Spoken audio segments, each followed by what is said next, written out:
There might be a better way to do this, but I feel as though, not to sound grandiose or anything, and those of you who know me know that I don't ever do that. It's not ever for the sake of ego with me, at least never intentionally. I wanted to share for the sake that if someone else is out there going through something similar, that they know that it's okay. On Thursday morning, I went to the hospital, went to the emergency room. I was not doing well. I had way too many nights where I didn't get sleep, and we're not talking like, oh, you just had a bad night here or there. Like, we're talking actually more than that, months straight, where the average night was, depending on what was going on, pretty terrible. In the terms that I would just lay there for kind of the whole thing, and then wake up having not slept at all, and my body would just be tired, and my mind even more tired, and my emotions kind of all over the place. And I was through the process trying to be normal, trying to push through. And I wish I could say that it was just I wasn't sleeping, and I don't know what's up with that. It was I'm not sleeping at all, but on top of that, I had like an anxiety level, and we're not talking anxiety as a normal thing is a normal part of life. It's not meant to go away 100%, because if it did, we would never do anything. You know what I mean? If we didn't have any anxiety, we would just go stand out in the middle of the street without any bit of our body being like, what are you doing? This is how people get hit. Or we wouldn't, in much earlier humanity times, we would have made sure not to go out of our camp at night, because wild animals might be out and they might get you. And when you're alone and you can't see, that's bad. So we need anxiety that in a normal sense. So I'm not talking about that. And I'm also not talking about, hey, this is really hard. This isn't fair. I shouldn't have to go through this. I'm talking that many of you have maybe never had a panic attack. And I used to think that I didn't get those. I really didn't. I was just like, yeah, my anxiety can be pretty high sometime, but that's just part of me. That's just who I am. So what would happen is, if you can imagine having kind of that almost panic attack level anxiety, but most of the time. So I'm talking most of the day and most of the night. So imagine having that, and then on top of that, you don't get a break from it from sleep. Because I know some people who've gone through that, and they've said, well, thank God I could sleep at least. You know what I mean? Like, thank God I could at least sleep at night. I never had a problem with that. Well, I've always had a problem with sleep, and I've always had a problem with anxiety. And I think for the longest time, I blamed myself. And I looked at it as, I'm just not capable, competent, or willing enough to get through hard times. Or I looked at it as, you don't trust God enough. Or if you would just do all the things you need to do and work harder and get yourself tired and exercise and go to bed at the same time and wake up at the same time and go to counseling and talk to people and surrender it, because if you're going through this and you're struggling at all, it means you haven't surrendered to God or something like that. And for the longest time, I blamed myself.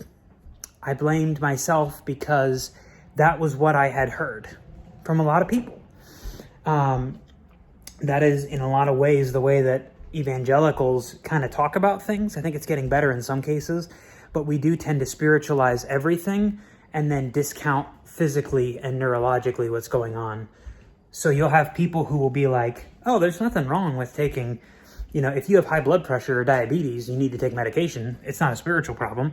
But when it comes to mental health, that's where, and that word gets thrown around so much that I think people who don't think it's real already, or not really that big of a deal, are already primed to discount it, will kind of be like, ready to throw that under the bus. But when it comes to mental health, it's like, it's like, really, you need medication? Like, no, it's because of this, it's because of that. And like, I remember hearing the story of a pastor. Dan White Jr. was talking about how he had spent so many years as a pastor, particularly back in 2012 and 2016, those election periods, as a Baptist minister in New York, I think it was. And he talked about how all of his time was getting increasingly spent arguing with people and like trying to convince them to love their neighbor, to be unified, to love their church neighbor, like the person in church with them. And he talked about how, he had people within like the span of 2 weeks. One person came up to him and they said, I'm conservative. There's a lot of liberals in this church. I can't be a part of it anymore. And he said, and I feel like people are judging me. I feel like I don't have a place here. And he did everything he could to say, I'm so sorry you feel this way. I want you to stay. I want you to be here. I value you. We can work on this. I'll talk to people. We can find a way. And she said, no, I have to go. I have to go. And then left.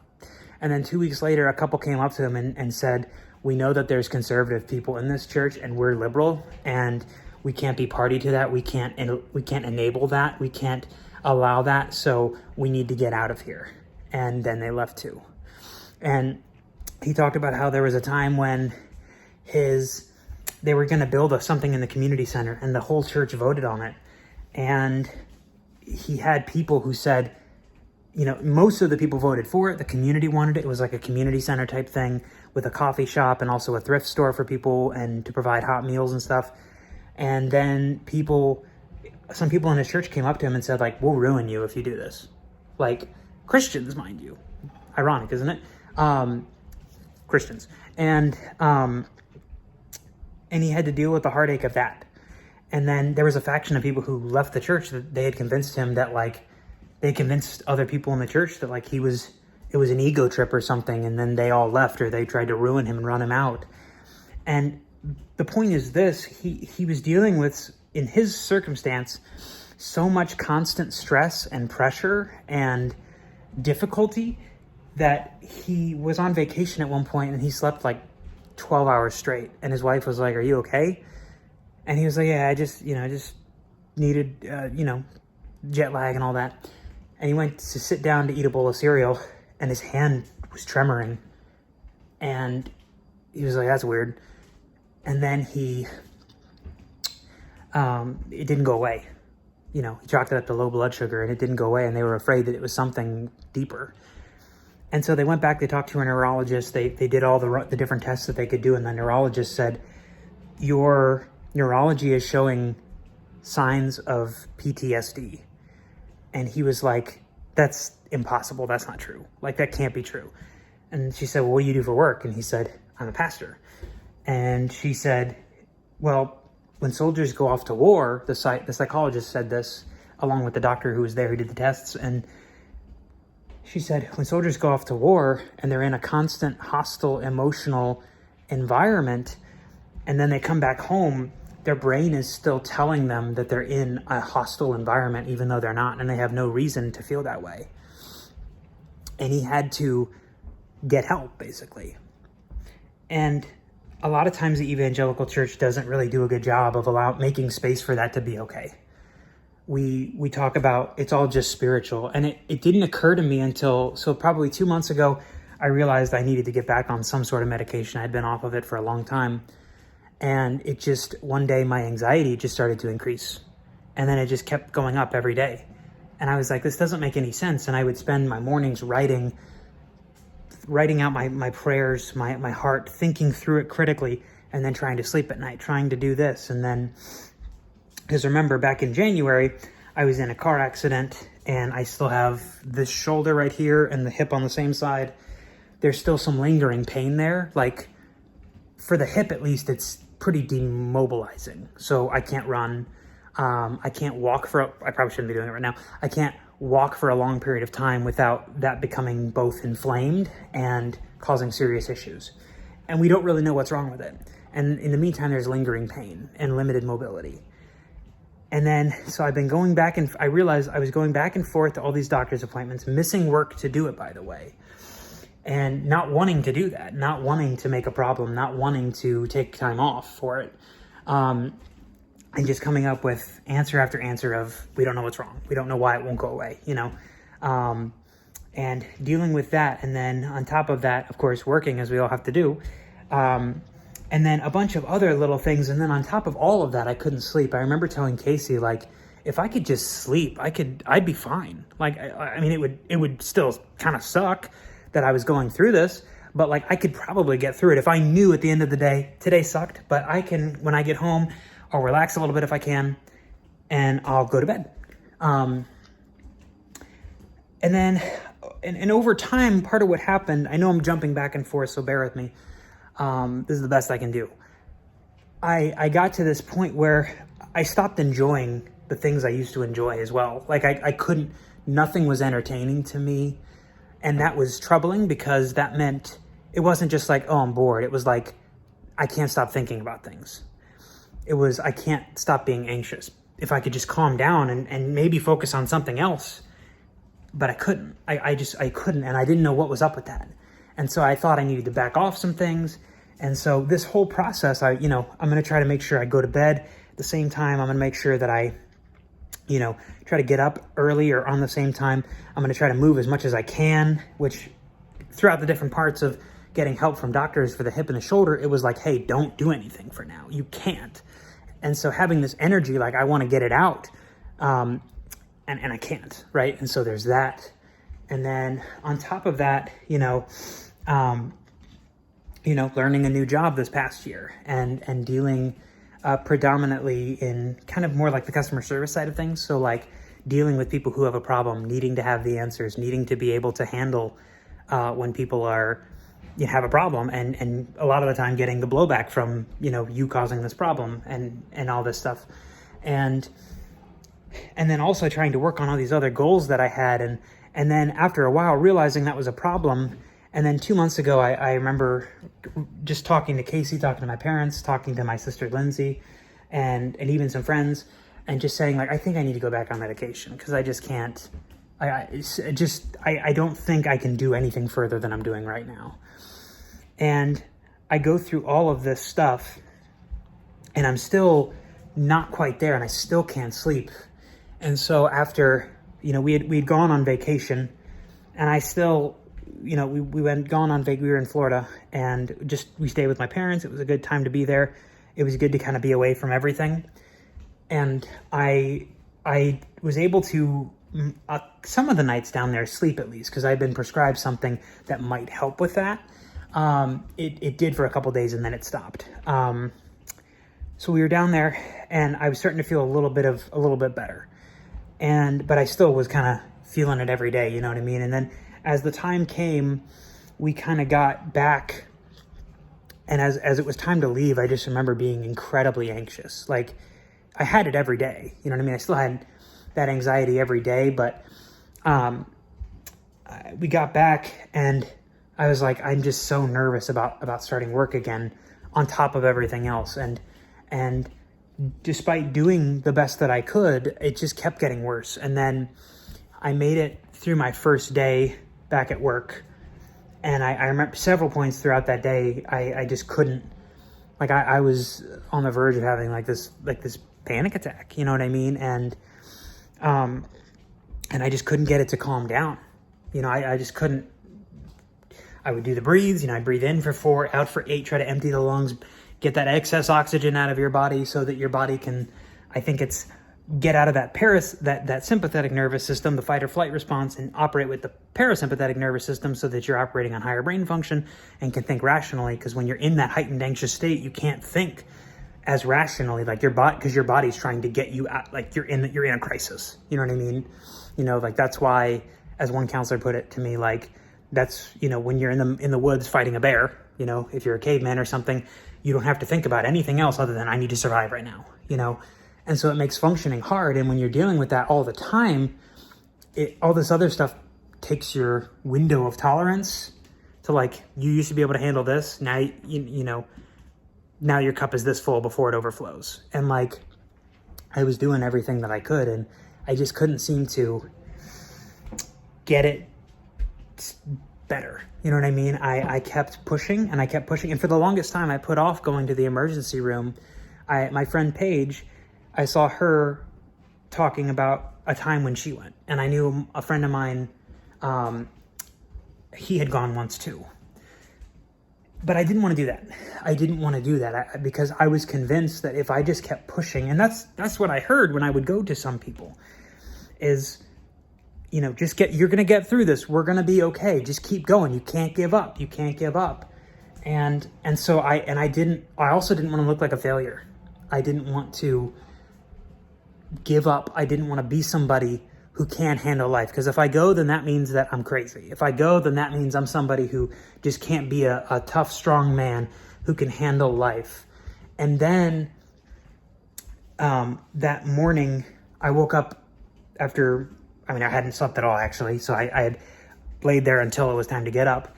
And I got up to Casey and I said, I don't want to freak you out or anything, but I think I'm thinking of going to the hospital at some point. I may do that at some point. And I said, I had another night where I couldn't sleep again. And Casey knew that I had been struggling with that. And even one stretch of time where there was a period of just over 15 days where I couldn't sleep almost at all. In that period. And I don't mean like zero at all, because I definitely slept a little tiny bit. But I just could not get to sleep for the life of me every single night. Like literally I would lay down, and the moment I would lay down to go to bed, like my heart rate would just jump, and it would just, like, I couldn't calm it down no matter what. Okay, get back up and go watch TV or do something, get your mind tired so you're ready to fall asleep. And sometimes I would do that and it'd be like, I've been up for an extra 2 hours. I'm not going to get anything close to even half a night's sleep at this point. I can't keep doing this. Or, practice your breathing. And I kept practicing and kept doing it. And it seemed like every single thing I tried in tandem with each other still wasn't enough. Something wasn't right. And all of this has been going on, and it's just slowly been taking its toll on me. And then on top of that, I haven't given myself permission to really need help. I haven't given myself space for that, because I looked at it as, if you can't get through this, then you're not strong. If you can't push through this, then you're weak. You're not as tough as the generation that came before you, or you're not as tough as other people who have way more responsibilities than you and have way more hardships and physical illnesses and things, and yet they do it. So you can get through this. God's going to get you through this. You know what I mean? And I realized as I talked with Casey that I can't go to work today. I can't. I just kept saying I just can't do it. The thought of trying to get through that, I don't think I can do that. And my mind went to some dark places, because I was like, I can't calm this down. And if the answer is you just have to keep pushing, I don't think I can do that. And so the thought of suicide was in my head. I didn't want to do that. I don't want to scare anybody that I was about to do something. I wasn't. I'm also saying this because I think other people need to hear that someone like me can have that, and because again, it's this incredibly high anxiety level that never goes down. Think of maybe for an average person, meaning because sometimes our brains don't function like they kind of should, so to speak. Some people, different chemicals don't go where they're supposed to go, or not well enough. And there's a physiological issue there. And, I talked with a pastor friend of mine who said some people just need something because their brain physically does not, and there's nothing wrong with that. There's nothing wrong with needing help. And so Casey and I went to the emergency room and I checked in, and that was the first time I had ever done that. I'd never ever had inpatient care. And I just felt a lot better. It didn't all go away. It still hasn't all gone away. But what has happened is we're working on a path towards wellness so that I can be my best self in the future, so that I can be who I'm supposed to be. Because I realized how selfish it would be of me to not go because I'm afraid of what people will think of me. Well, what if people think, oh, he's not a good Christian? Or well, what if people will say he just didn't try hard enough? Okay, if you need the help, then fine, I guess get it. If you need to ask off, if you need to go be in the hospital and get medication and maybe take some days off work, because you just can't do that right now, all right, fine, but you're going to have to get through this eventually. Life is just hard, as if I didn't know that. And I was afraid that people would think you don't trust God enough. You're a bad witness. You're not someone who is taking this seriously. You're not somebody who, how can you trust How can people listen to you about God if they can't even see you live a normal life without needing help? And I realized how selfish that was of me. Because what if there's somebody else out there like me? Because one of the things they told me at the emergency room was, they said, we're glad you're here. You did the right thing. We're glad you came. It was the right thing to do. Because you know what a lot of people do, they said?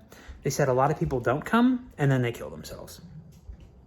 And that is what a lot of people do. You know why they do that? Because they're told, you can get through this. Stop being lazy. Just push through it. Suck it up. What's wrong with you? I had plenty of things in my life where I couldn't sleep, or I had trouble, and I had a stressful time at work, and I had to juggle a lot of things, but I came through it just fine. And then people go, so if I go, no one's going to support me. And if I go, it probably confirms my worst fears about me. And so they put it off, and they put it off until they can't take it anymore, and then they take their own lives usually. And I realized that by not telling people what I'm going through, and I'm still afraid to tell people sometimes because I don't want to communicate the wrong things. I don't know the fallout of what that'll look like for the future. But I realized if sharing what I'm going through, just before getting to a dangerous place, helps somebody else, that's worthwhile. Like, it's okay if you need to go to the hospital because I just haven't been able to sleep and I've just been unbearably anxious, and despite my best efforts, I just can't seem to feel good and normal and can't push through things. Okay. It's okay if you go. It's okay if you go. I did. And thankfully, Casey was there to tell me, like, no, we're going. Because I had a lot of times where I said, I can't do that. I can't quit. I can't give up. I can't stop doing it. I can't stop pushing through, because then I won't be able to get a promotion at work. Then I won't be able to pay off, we won't be able to pay off our student loans as quickly or pay them off right now. Then we won't be able to pay for medical bills as much. Then I won't be able to be who I'm supposed to be or work on all these goals, And as I just kept talking to Casey, and she was just like, basically like, we're not going. We are going now. So get your stuff ready. And it was really hard to do. And so I want anybody else who may be having that kind of a time in their life to know that you can go. It's okay. What they do is they get you into a room. They obviously check your vitals. They take blood to make sure that there's nothing there going on. And then they usually get in touch with like a social worker or a counseling place. And so I talked to a social worker, and then the ER doctor also prescribed me something to help me sleep. And by the way, it's been helping me sleep a lot better. Like, I actually can now. And, we're still figuring out the medication side of things, because I realized throughout this process, this isn't really anything that I'm doing. There's nothing that I'm doing that's necessarily contributing to this. There may be some things, you can always do better in some areas, but it's entirely just kind of physiological. And that's the bulk of it, is just whatever's going on in me probably just needs that assistance.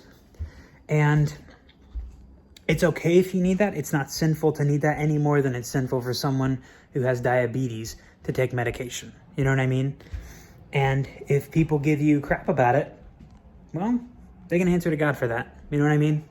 Because I don't think that that's how God wants people to be treated in their time of need. And if people think that you're making it up or that they're lazy, they're not the people you need to trust anyway. Because you probably will have some people who would be like, fine, get the help, but you could do better. This is not that hard. Like, I had to do hard things. Why can't you? Kind of thing. And that speaks more to their trauma than yours. That speaks more to the fact that Casey and I are reading this book. I think it's called Strong Like Water. And it was talking about how a lot of people just never deal with their trauma. They never deal with their hardships. They never actually find healing from it. They just get through it. And that's why they're so bitter. That's why when you go through something and ask for help or ask for someone to just listen and encourage you, they kind of give you well, I got through it and I didn't have to go to the hospital, or no one helped me. And it's like, what they're actually doing in that moment is feeling the hurt again of like, no one helped me. But they've also convinced themselves that that's somehow the right way to do it. And that's really sad for them, but it doesn't have to be sad for you. And so if you're struggling and you need to go to the hospital, go to the hospital, okay? God is not going to be mad at you. It doesn't mean that you failed at life, because the alternative of not taking care of yourself is far worse. And maybe you've done the best that you can. You've pushed as much as you can. You've tried to handle it as much as you can, and you just can't. And that doesn't speak any more negatively to what you're going through than someone who in their 20s developed a neurological issue or a kidney issue or some sort of like endocrine issue, and they have developed, because there are people who develop diabetes when they're teenagers, and it's not because they were eating junk food. Their body did. And no one would ever say to them, like, I guess you sinned. I guess you didn't try hard enough. Like, they'd be a monster to do that, right? And we would never say that to them. But even though the stigma around mental health is getting better, it's still not quite there in this country, because a lot of people do kind of look at it as, you can get through this if you wanted to, you just don't want to. And let me tell you that is 100% false. And it's far better of you to get the help that you need than for you to try to push through and get to the point where you end up hurting yourself or other people, by what you do to yourself, And I realized how stupid and awful would it be if I hurt myself just to show people that I wasn't kidding. You know what I mean? How stupid and selfish would that be? Rather than say, if they're not going to listen, okay, so what? There are people in my life who will validate me. And how dare I do that to myself? How dare I not get the help that I need because of pride or because of what people will think, or because I'm so desperately clinging and clawing my way onto the present as it is right now, and I have to maintain this, and if I don't, then it's the end of the world. And that's just never been true. Like, we will get through this time, and we'll find a way forward. It may be a little while. It may take a couple of months to figure out what's going on. It may take some we may need help, you know what I mean, in the process. And that's okay, because there is a version of me that can do well when we target the things that need targeted, and then can have as much health as I can have, And sometimes it's just genetics, sometimes it's biological, sometimes it's circumstantial, and sometimes it's all of those things at the same time. And there's no shame in it. And I just want everybody else who's out there who may be going through this to know that, like, you don't have to suffer alone. You don't have to worry if your parents tell you that you can't do it. Well, you should go anyway. If it's your spouse, or if it's friends, or if it's people at your job, and they're saying, don't take care of yourself. Not that people ever openly do that. Usually they don't say, don't get help. That's not usually how they phrase it. It's usually like, just push. Come on. I know it's hard, but we can get through this. Come on. Don't think that. Don't think that. Don't go there. And it's okay to admit when you can't anymore. When you've done all that you can do, and you did it with your best effort. You did it as well as you could all together, and it still came up short. I talked to a doctor yesterday who said, it really is no different than someone who may need to be on like high blood pressure medication or medication for diabetes, because what they'll do is, like, you can, let's say you need to be on a medication for diabetes, and but you don't do it, and you exercise, you get as much good sleep as you can, you eat a really healthy diet, and you eat at the same time every single day, because that's a big thing for people who have diabetes, and eating at the same time. And, you try to keep your stress down, you try to get good fluid intake and the right kinds, you watch out for those things you might, and you can do all that sometimes, and you're still not where you need to be. And medication is just the other side of that. Or maybe it means stepping away and getting medication, or going to the hospital, it's no different, and that's okay. So I wanted to share that, because I know that there's a lot of people who are afraid to be labeled crazy, who are afraid to be labeled failures, who are afraid to be labeled less than, who are afraid to, not even for the sake of anybody else. There's some people who don't care what other people think, but to themselves it feels like a failure. If I do, and that's a big part of what it was for me too, if I do this, then that means I'm not capable. If I do this, then that means that I can't handle it, because what am I going to do the next time something happens, or the next stressful event? Life is full of stressful events. If I can't hack it, what am I going to do? And then you're thinking 100 steps ahead when you just have to be right here, right now, and know what you need to do next.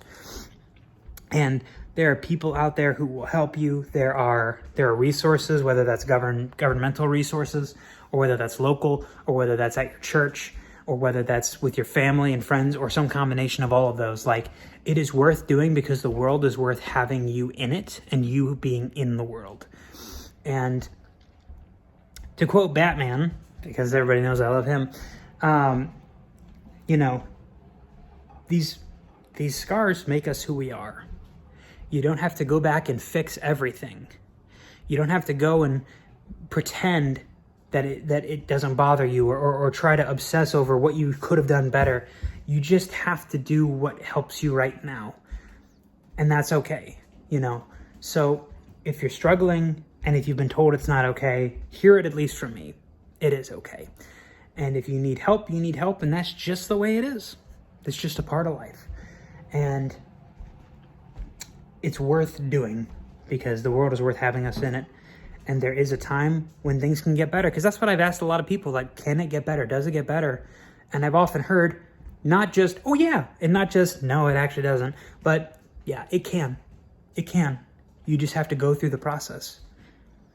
And sometimes just starting the process can be hard, but once you do it, it feels a little bit better.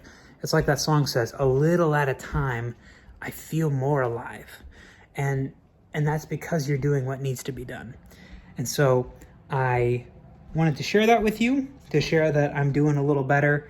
I'm not quite there yet. I'm still not back to normal and doing everything normally.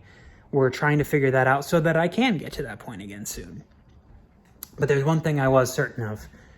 I couldn't push through it anymore, and I needed to get help. And if I know that to be true, and my wife knows that to be true, and some people around me who are close to me know that that's true and can validate that, that's enough, because it is true. And then you just go from there. So don't do it alone. It's not worth your life to listen to pride, to listen to guilt, to listen to shame. It's not worth it. Life is worth it. And we will find health.